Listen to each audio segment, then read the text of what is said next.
You're listening to the Wired for Impact podcast.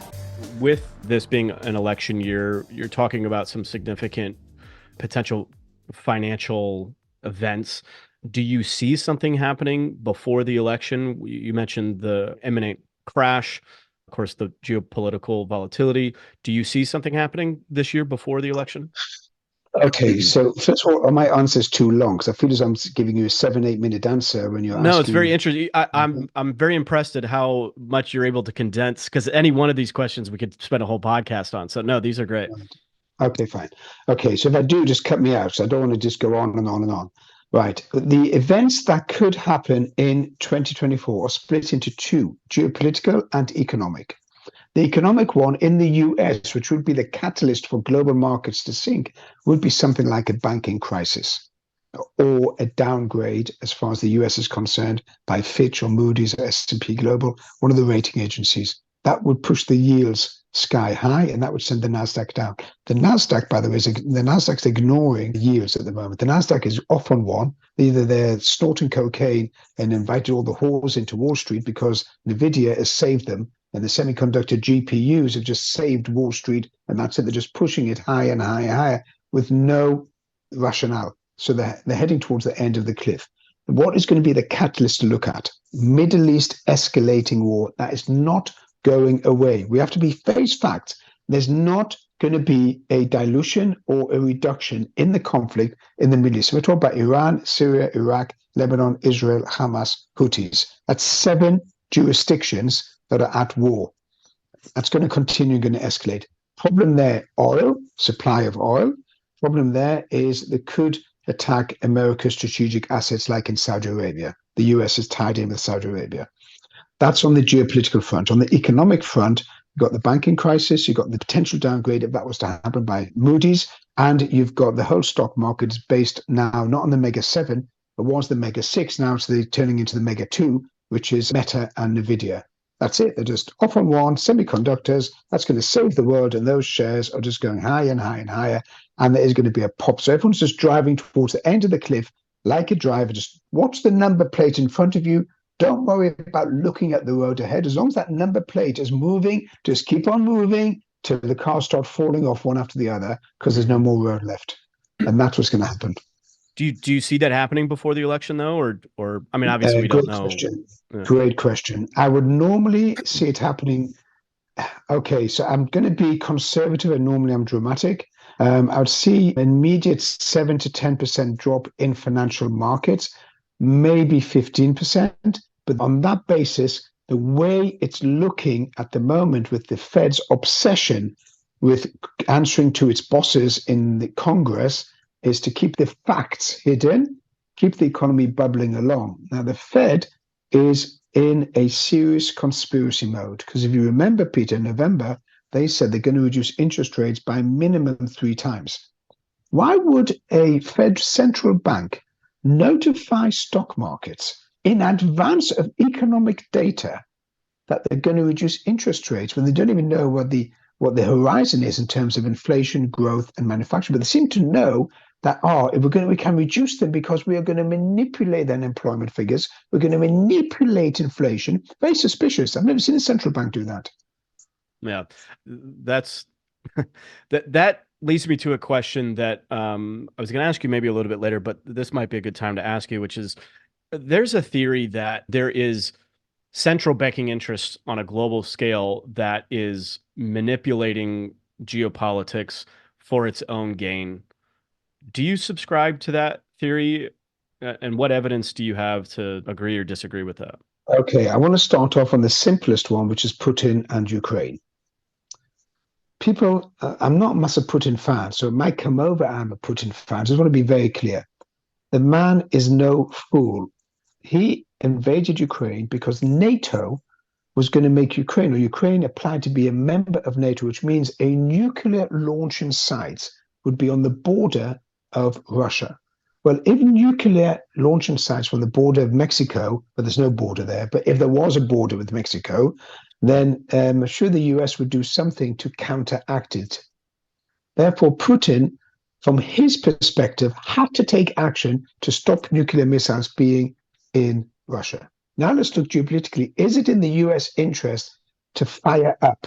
I don't think so. I think there is a cultural war going on between radical Islam or Islamic countries that want to move their culture over to the West. I don't think America wants to create wars. I don't buy into that conspiracy or into that theory. I could be wrong, but I just don't see it. However, there are many Republicans and Democrats where war is favorable for the defense industry, for their particular businesses, for the expansion. So there is an understanding that that theory does have weight.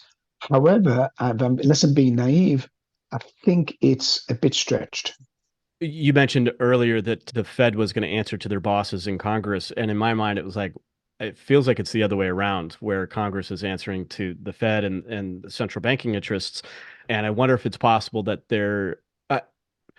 I have the luxury of being ignorant, and so I can just throw out these ideas, and just like, oh, this is what's happening. I don't necessarily have the expertise or the technical background to point to all the evidence, but I do follow certain people that have that greater expertise. One of the things that they've suggested is that it's not just for financial gain, but it's also for political power, and that the U.S. is using the Ukraine as a massive laundering central location, and that the Ukraine is a linchpin in that. And so that there's other, point being is that there's other interests just beyond regional power militarily or even financial interests. There perhaps is other wild corruption and criminality that's happening in that area, and therefore they are, because this is where my mind goes, is it doesn't make sense to me why they continue to pour billions and billions and billions of dollars into that region when you have literal homelessness happening here at home. You've got a border invasion that's happening. I mean, there's so many things that are counterintuitive to an American national interest, and yet they are so keen on making sure that that narrative that Putin's bad, that he's going to take over the world, if we don't stop him, this is going to be the end. There's a heightened sense of dramatization around it, which leads me to believe, because I've started to really tune into the media manipulation and seeing where they say one thing but do another thing, and they contradict themselves all the time. And it's like, okay, there's something else going on here. So I look at things like that and I'm like, man, I don't want to be that guy that thinks that, maybe there's some nefarious intent here that is really, really, really quite obviously evil. But it's hard to not draw that conclusion, because these questions, they don't seem logical. It seems like there's something else going on. Okay, so Anyway. as far as Russia and Ukraine's concerned, it's actually very sad that these Russians and Ukrainians are just cannon fodder for the politicians. 100%. That's all they are. There's no need for this war. This war could have stopped already a year ago. There's no need for it. It's a complete and utter waste of time. Nothing's been achieved. Russia's not going to win. Ukraine's not going to win. They're just destroying the countries themselves. And the young men of Ukraine and Russia are being slaughtered like the 1914-18 Great War for zero benefit to anyone. So there is definitely a political motivation there, because there's no logic to it. Not only that, there's no logic that America is saying we're going to defend Ukraine and we're going to look after Ukraine. They don't need to. They don't need to send the billions of dollars of weapons. Yeah. And they just need to say, listen, again, it's the leadership. The leadership's weak. So Biden himself has not got any ability whatsoever to stop a fly buzzing around his room. Okay? So he's not going to stop two powers going to war. He doesn't know where he's at. He's confused. And therefore, a strong leader has allowed this to happen. But America should not be pumping billions into the Ukraine. Full stop. Now, also, they have to remember that the US released hundreds of billions to Iran just recently, just last year. They unfroze all of the assets to encourage them to come to some fake nuclear agreement that they're never going to keep in any case. Iran's going to build a nuclear bomb as fast as possible and launch it in the direction of Israel or America if they can get the distance right. Okay, that's it. So there's no need for America to be involved. Is there political? I do believe there's probably a lot of dirty politics going on behind the scenes. And the best way to distract the public is war.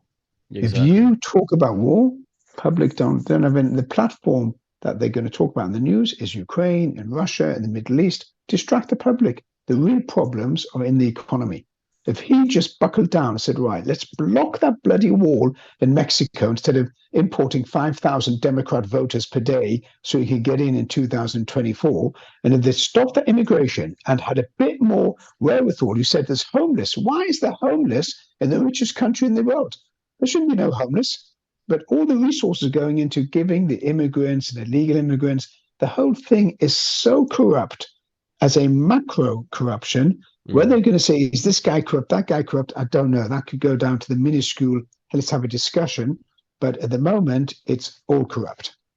You bring up such a valid point, in my opinion, that these wars are distractions from fundamental economics. My mind goes to the life cycle of a fiat currency, and that it certainly seems like the US dollar is showing all the signs of last stages of its life cycle. And yet at the same time, there's really no other flight to safety. Where are you going to go with that? I mean, obviously we've got gold and silver to some degree, and then we have this whole new crypto asset class. And so there's money, but we're just, it's the tip of the iceberg right now. It's not established. It's too speculative for a lot of people. It's not regulated. So this certainly feels like we're at the last stages of a fiat currency life cycle of the US dollar. They're creating volatility and wars in other parts of the world. We've seen this with every other global currency transition. There's been wars that have coupled every single one of these. On some degree, there's probably fighting for positioning to see old guard versus new guard and who's going to be the next world power and who's going to have the next global currency product. Thank you for listening to this episode of Wired for Impact. If you're interested in creating and expanding your impact, be sure to visit us online at impactnow.com.